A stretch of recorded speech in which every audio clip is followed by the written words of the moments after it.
Lucas 9, versículo 23 e 24. Hoje eu trouxe a Bíblia aqui na nova linguagem de hoje, é um pouco diferente. Na versão que eu trouxe aqui está escrito assim: depois disse a todos: se alguém quer ser meu seguidor, que esqueça os seus próprios interesses e esteja pronto cada dia para morrer como eu vou morrer, e me acompanhe. Pois quem põe os seus próprios interesses em primeiro lugar nunca terá a vida verdadeira, mas quem se esquece a si mesmo por minha causa terá a vida verdadeira. Amém? Os irmãos podem se sentar aí com sua Bíblia aberta. Só pelo texto lido vocês veem que nós estamos no mesmo espírito dos que tiveram a oportunidade aqui para dar as suas saudações, as suas palavras.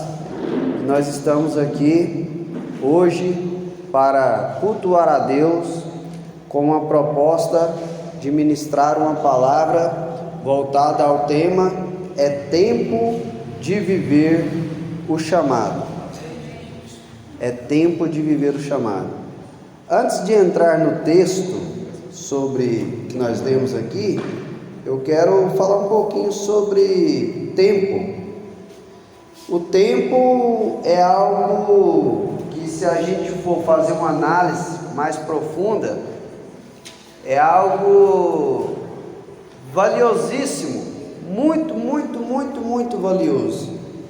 Veja bem, hoje existem alguns homens multibilionários na Terra, e se por alguma infelicidade algum deles vier a óbito na noite de hoje, todo o seu dinheiro, irmã Liliane, toda a sua fortuna não compra nem um segundo a mais de vida. Se ele tiver 100 bilhões de dólares na sua conta e ele vier a óbito hoje, Davi, ele não compra nem um segundo a mais de vida. Então, se 100 bilhões de dólares não compra um segundo de vida, quanto vale o tempo? Quanto vale o nosso tempo? Então, o tema da campanha é tempo de viver o chamado. E eu volto a dizer, tempo é algo muito valioso. Tempo é algo muito valioso.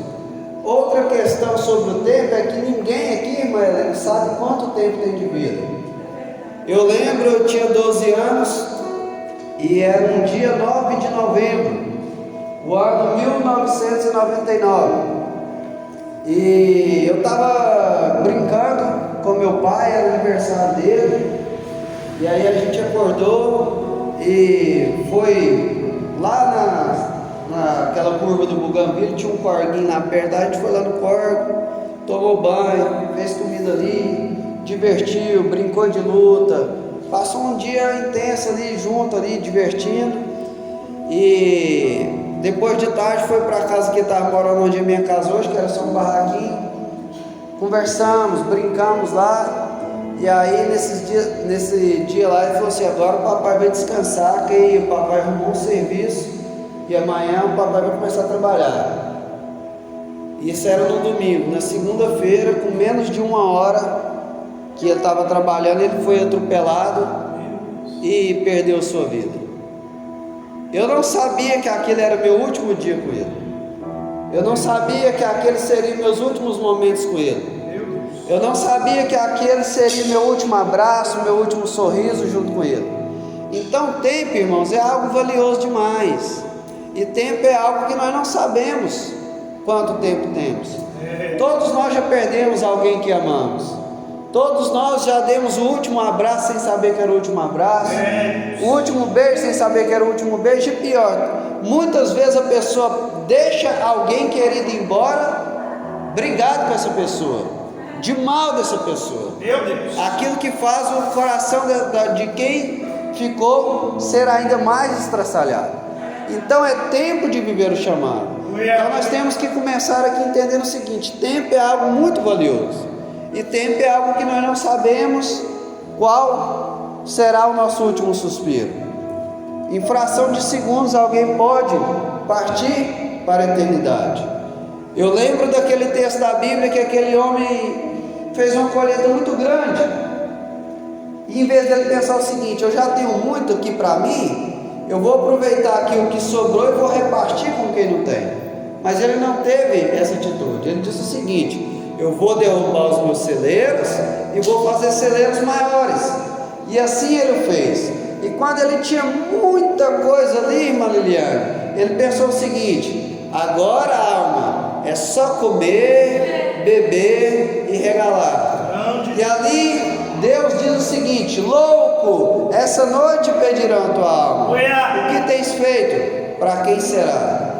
Então a proposta é tempo de cumprir o meu chamado, é tempo de obedecer o meu chamado, de viver o meu chamado. Glórias a Deus.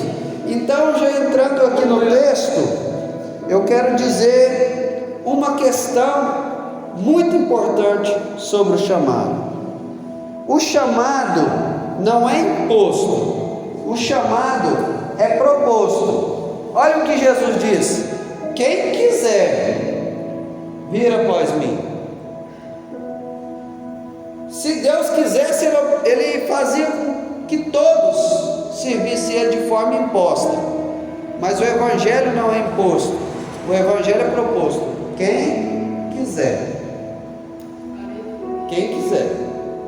Quando a gente vai ler Apocalipse 22, versículo 17, lá no finalzinho do versículo, ele vai dizer o seguinte: ele vai falar o seguinte: o Espírito e a noiva dizem vem, a igreja diz vem, quem tem sede diga vem, e quem quiser beba de graça da água da vida. Glória a Deus. Deus não responde necessidade, porque todas as pessoas da terra têm a necessidade de beber de Jesus, mas Deus responde fé, Deus responde o querer da pessoa. Quem quiser beba de graça da fonte da água da vida. Quando nós vamos para o texto de Hebreus 12, versículo 1, ele vai dizer o seguinte: que nós somos rodeados por uma tão grande nuvem de testemunhas. E aí o escritor aos Hebreus, que nós não sabemos ao certo quem é, vai dizer o seguinte: que nós temos que deixar de lado o pecado e o embaraço. E aí ele vai dizer o seguinte: que nós temos que correr com perseverança a carreira que nos foi proposta, não a carreira que nos foi imposta. O Evangelho é um convite. Mateus 11, 28: vinde a mim todos. O Evangelho é um convite. Então a primeira coisa que nós temos que entender sobre o nosso chamado: o nosso chamado é um convite, o nosso chamado é uma proposta, o nosso chamado não é uma imposição. Por isso, irmãos, muitos de nós não estamos vivendo o nosso chamado, porque ele é um convite, é para quem quer, é para quem tem atitude, é para quem deseja. Se alguém deseja o episcopado, excelente obra almeja. Então, irmãos, é para quem quer, para quem deseja, para quem se dispõe. Esse é o primeiro ponto. E o segundo e último ponto dessa mensagem sobre o chamado é o seguinte: para viver o meu chamado é necessário renúncia. Já foi falado isso aqui. Quem quiser vir após mim, negue-se a si, tome cada dia a sua, e depois. É simples, irmãos. Não existe evangelho sem renúncia. Não existe vida cristã sem cruz.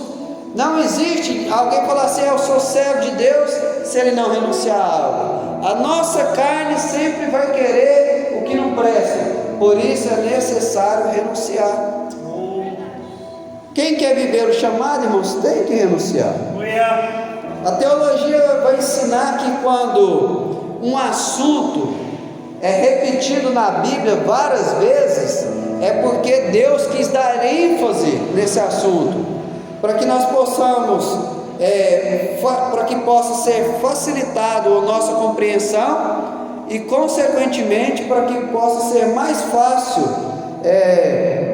da gente crer e obedecer essa doutrina.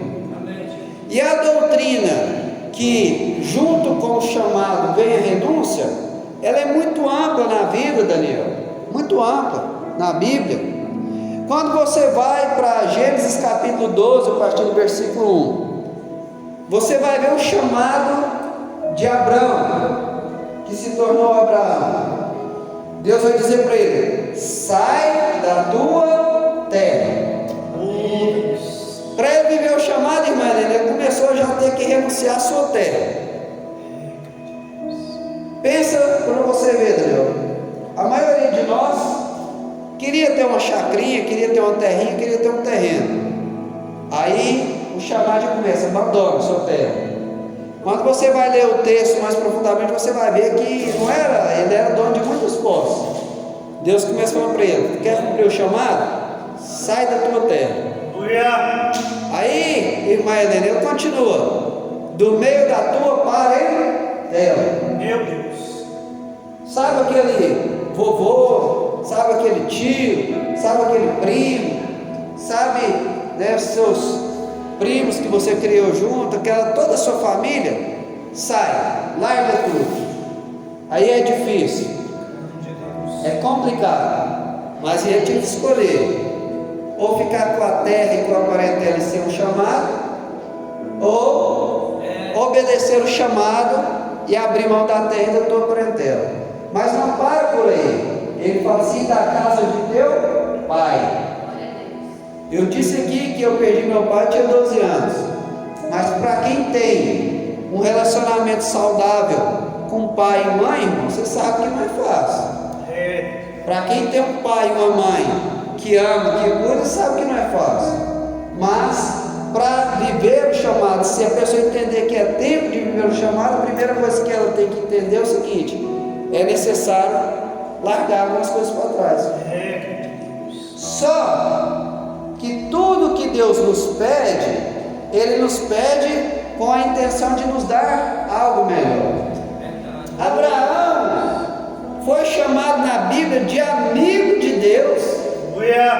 Pensa que privilégio, amigo de Deus. Glória a Deus.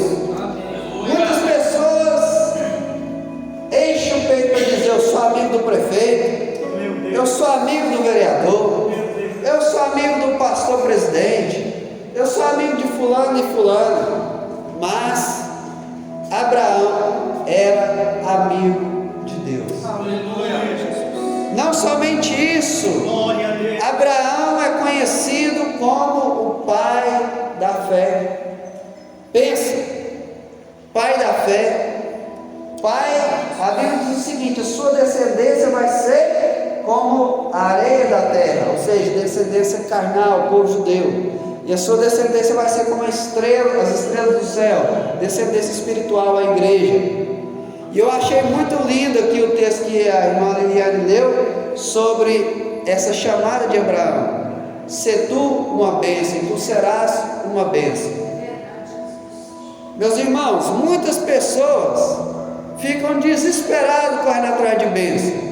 Talvez se fosse a campanha aqui da chave ungida ou coisa do tipo, talvez ninguém estaria preocupado com relâmpago, com ventania, estaria aqui correndo atrás de bênção.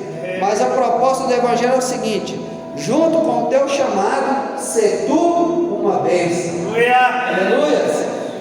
A terra que Deus deu a Abraão, quando ele chegou lá, não era nada, era deserto. Mas como ele era uma bênção, quando ele pisou naquela terra passou a se tornar uma terra que mana leite e mel. Você sabe o que é isso? É você chegar num serviço que não presta, e na hora que você colocar os pés lá, a empresa prosperar. Você sabe o que é isso? É você chegar num ambiente ali, no meio de uma família que está desestruturada, e na hora que você colocar a planta dos seus pés lá, a bênção chegar junto com você. Aleluia! Você sabe o que é isso? É tudo que você colocar as suas mãos, abençoado vai ser. O povo chegava em Isaac e falava o seguinte: esse poço aí é meu. Isaac fala, fica tranquilo, fica com a esposa aí, aonde eu bato um enxadão sai água, porque eu tenho a promessa. Eu estou cumprindo o meu chamado. Então, meus irmãos, nós temos que entender isso. Todos nós que queremos viver o chamado, que entendemos que é tempo de viver o chamado, nós temos que ter disposição para negar a nós mesmos, disposição para deixar algo para trás. Quando Moisés, lá em Êxodo capítulo 3, a partir do versículo 1, recebeu de forma mais direta o chamado de Deus, através daquela sarça ardente, a primeira coisa, pastor, que Deus falou para Moisés: tire a sandália dos seus pés. Para a nossa cultura, tirar a sandália dos pés é algo assim meio sem sentido, mas para aquela cultura lá é o seguinte: só o patrão, só o senhor andava calçado, o servo, o escravo andava descalço. É o que foi dito aqui já hoje. Você não é mais dono da sua vida, você não é mais dono de si. Agora, a partir de hoje, você vai ser meu servo, você vai ser meu escravo. Mas tem uma coisa: você vai deixar a sandália dos seus pés, você vai tirar, você vai ser meu servo, você vai ser meu escravo. Você vai abandonar a sua vida pacata, a sua vida tranquila. Mas tem uma coisa: eu vou falar com você face a face. Tem uma coisa: eu vou falar com você face a face, como um amigo fala a outro amigo. Quando você tocar o cajado no mar, o mar vai abrir. Quando você tocar o cajado na rocha, a rocha vai sair água. Quando você estender as suas mãos, a praga vai vir contra os inimigos. E quando você interceder, a bênção vai vir também. Glória a Deus. O chamado existe renúncia, mas o chamado também tem as suas bênçãos. O chamado também tem as suas consequências positivas. E aí você decide se é tempo ou não de você viver o seu chamado. Aí você decide se vale a pena ou não abrir mão de certas coisas que te atrapalham. Aí a gente vai para 1 Reis, capítulo 19, a partir do versículo 19. Aí você vai ver o chamado do profeta Eliseu. Elias lança sua capa sobre ele e fala o seguinte: eu vou cumprir o meu chamado. Eu entendo que é tempo de viver o meu chamado. Só vou despedir aqui da minha família. E tem uma coisa: eu tenho 12 juntas de boi. Pensa num homem rico. 12 juntas de boi era como se fosse 12 tratores hoje. Você sabe que tem trator hoje que vale muito mais de R$1 milhão. Era um homem rico. Se ele tinha 12 juntas de boi, quanto ele plantava? Quanto ele colhia? Aí ele falou assim: essas 11 aqui eu vou deixar para o povo, mas a mim ensinar que eu não vou olhar para trás, a mim ensinar que eu não vou voltar atrás, eu vou quebrar ela, eu vou colocar fogo nela, eu vou pegar os animais e vou sacrificar a Deus, e vou oferecer um banquete aqui, porque nunca mais eu vou voltar a ser o homem que eu era antes do chamado. Glória a Deus. Disposição, irmãos, a abrir mão. Disposição a abrir mão. Porém, irmãos, se nós fôssemos contar as experiências que Eliseu teve com Deus aqui, nós entraríamos noite adentro, madrugada adentro, e não seria possível. Mas eu quero destacar apenas duas. Um homem que, quando o rei da Síria fazia seus planos de matar a irmã Helena, o povo de Israel, o rei de Israel, lá no quarto dele, como diz o goiano, matutando: como que eu vou fazer para matar o povo de Israel?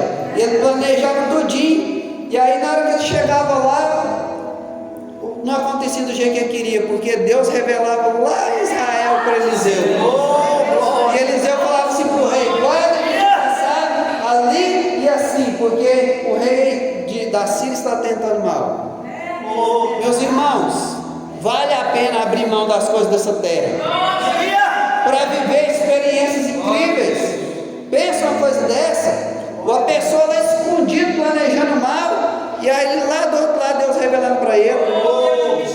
Um homem que teve a coragem e a disposição de abrir mão da sua fazenda, dos seus trabalhos, mas que até depois de morto, quando um homem tocou nos seus ossos, ele ressuscitou. Isso que é unção até o tutano, irmãos. Glória a Deus.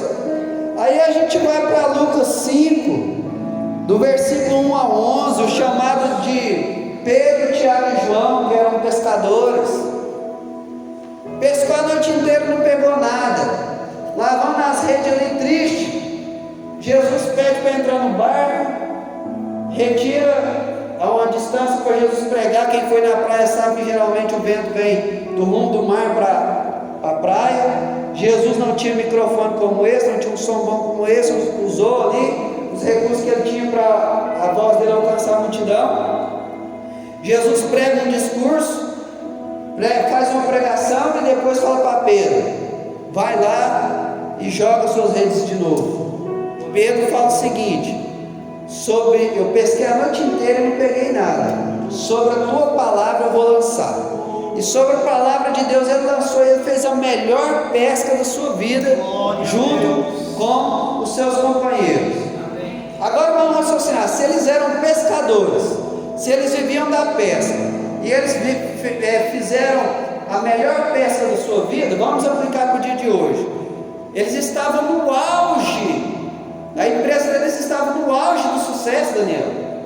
Era como se a empresa deles estivesse no auge do sucesso, tivesse tudo dando certo. Aí Jesus fala o seguinte: agora larga isso aí tudo e me segue. Pensa para você ver uma pessoa que está com a empresa ali, custando pagar as contas, custando dar certo. Aí na hora que a empresa bomba, na hora que a empresa cresce, na hora que a empresa expande, aí Jesus fala o seguinte: larga essa empresa aí e vem me seguir. Porém, irmãos, Jesus não fez isso para tirar algo deles, mas fez isso para que eles pudessem viver coisas maiores. Glória a Deus. Andar sobre o mar, expulsar demônios, curar enfermos, ter um discipulado intenso de cerca de 3 anos e meio ao lado de Jesus, o homem. Pensa que benefício. Mas tudo isso por quê? Porque eles estavam dispostos a abandonar algumas coisas, porque eles entendiam que era tempo de viver o chamado. Aí você passa esses versículos na frente, chega o chamado de Levi, Mateus, na coletoria. Pensa, um alto cargo público, como se fosse hoje mais ou menos aí um desembargador. Aí ele chega, Jesus chega e fica ali horas e horas tentando convencer Levi ou Mateus. Não, pastor, ele só diz o seguinte: Levi, segue-me. Levi abandonou o emprego, abandonou a riqueza, abandonou tudo e foi seguir a Jesus. Porém, ele viu Jesus ressuscitar Lázaro, ele viu Jesus curar enfermos, ele viu Jesus acalmar a tempestade, ele viveu coisas que nós temos um desejo muito grande de viver, de vivenciar. Glória a Deus. A conclusão dessa mensagem: trabalhar para Jesus, irmãos, viver o chamado de Deus é a melhor coisa que tem. A irmã Zilda lá da Vila Estrela, quantos conhecem a irmã Zilda lá da Vila Estrela? Ela fala assim para mim assim, ela sempre acreditou na minha chamada, e ela fala assim: irmã Emanuel, trabalhar para Jesus é trabalhar com o melhor patrão. Trabalhar para Jesus é trabalhar com o melhor patrão. Não preocupe em agradar homens em primeiro lugar, não preocupa se vai acontecer isso, vai acontecer aquilo. Faz para Jesus, que trabalhar para Jesus é o melhor patrão. Glória a Deus. A conclusão dessa mensagem é o seguinte: quem quiser viver o chamado de Deus para a sua vida, tem que estar disposto a negar a si mesmo. Não é todo dia que o pastor e a sua esposa estão com disposição de sacrificar uma folga para ir visitar uma ovelha. Não é todo dia, mas o chamado de Deus exige renúncia, negue-se a si mesmo. Aí às vezes eles vão até desanimados, não é revelação não, irmãos, é porque todo mundo que tem um chamado passa por isso. Aí chega lá, aí a ovelha sorri, aí a ovelha chora, aí Deus cura, aí a pessoa fica feliz, aí eles voltam o casal para casa. Valeu a pena ir lá. Nem todo dia você está com vontade de orar, Aí às vezes você dobra o joelho, aí começa a orar, aquela oração pesada, complicada, de repente o Espírito Santo toma, né, irmã Helena? Aí a pessoa já começa no Espírito, né? Já começa a orar no Espírito, já começa a falar em línguas, e Deus já começa a levar aquela pessoa numa dimensão espiritual. Por quê? Porque para viver o chamado é necessário renúncia. Leonard Ravenhild, um grande homem de Deus, que viveu no passado recente, diz o seguinte: o entretenimento é o substituto diabólico para a glória de Deus. Quantas vezes, irmãos, nós deixamos de viver coisas intensas com Deus, porque nós não estamos dispostos a deixar de lado o entretenimento. Pastor Júlio de Oliveira diz o seguinte: o maior inimigo das coisas excelentes são as coisas boas. Por causa de coisas boas, irmãos, nós deixamos de viver coisas excelentes. Por causa de coisas boas, nós deixamos de viver aquilo que Deus tem para nós, a glória de Deus na nossa vida.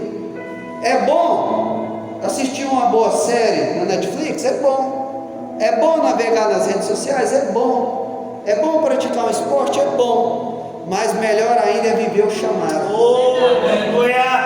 Melhor ainda é viver os projetos de Deus para a nossa vida. Glória a Deus. E Jesus, irmãos, Ele nunca pede para a gente fazer algo que Ele mesmo não tenha feito, porque Ele mesmo deixou um trono de glória, Ele mesmo esvaziou de si mesmo, Ele mesmo deixou uma perfeita adoração lá no céu, para apanhar, para sofrer, para ser crucificado e ser morto em nosso lugar. Mas tem uma coisa, a mesma palavra de Deus que diz que Ele foi cuspido, que Ele apanhou, que Ele foi humilhado, que Ele foi rejeitado, diz o seguinte: por causa da sua obediência, Deus deu a Ele um nome, a qual todo joelho que está embaixo da terra, sobre a terra e no céu se dobrará, e ao nome dele toda língua confessará que Ele é o Senhor. Glória a Deus. Maravilha, Jesus, glória a Deus. Eu encerro essa palavra dizendo o seguinte: imagina só se o jovem rico, aquele que recebeu uma proposta de Jesus, vende tudo que tem e segue. Aquele que recebeu um chamado de Jesus, dá seus bens, vende suas coisas, dá aos pobres e segue. Se ele não tivesse arrependido, e se ele tiver morrido sem ter uma aliança com Deus, segundo a Bíblia, ele está num lugar de tormento, aguardando para ser lançado no lago de fogo e enxofre, que é a segunda morte. E segundo a Bíblia, lá ele, como a Bíblia vai dizer naquela parábola do rico e o Lázaro, ele tem consciência do que aconteceu aqui. E se ele não tivesse arrependido, irmão Everton, uma hora dessa ele está lá pensando o seguinte: por que eu não abri mão das minhas riquezas passageiras? Como seria se eu tivesse abrido mão das riquezas passageiras para viver uma vida com Deus? Aonde eu estaria agora se eu tivesse ouvido o que ele disse? Larga a mão das coisas aqui da terra e você vai ter um tesouro no céu. Pense, irmãos, o que não está passando na cabeça dele, se caso ele não tivesse arrependido de não ter dito sim ao chamado. Nós temos vida, irmãos. Muitos que nós amamos já não tem mais essa escolha de decidir que é tempo de viver o chamado, mas nós temos escolha. Então, cabe a nós ter a disposição de abrir mão de muitas coisas boas aqui da terra, para viver as coisas excelentes que vem junto com o chamado. Eu agradeço a Deus a oportunidade, eu agradeço, pastor, pela confiança, presbítero nosso companheiro, está sempre ali nos ajudando, e peço a vocês, me adotem em oração, adote minha família em oração. Deus tem feito coisas assim na minha vida que nem nos meus maiores sonhos, olha que eu sou sonhador, eu imaginei que eu estaria vivendo. mas junto com essas portas grandes que Deus abre, nós precisamos redobrar o nível de vigilância e redobrar o nível de oração para que o nome do Senhor continue sendo glorificado. Amém? Então eu agradeço a vocês e peço, adote eu e minha família em oração.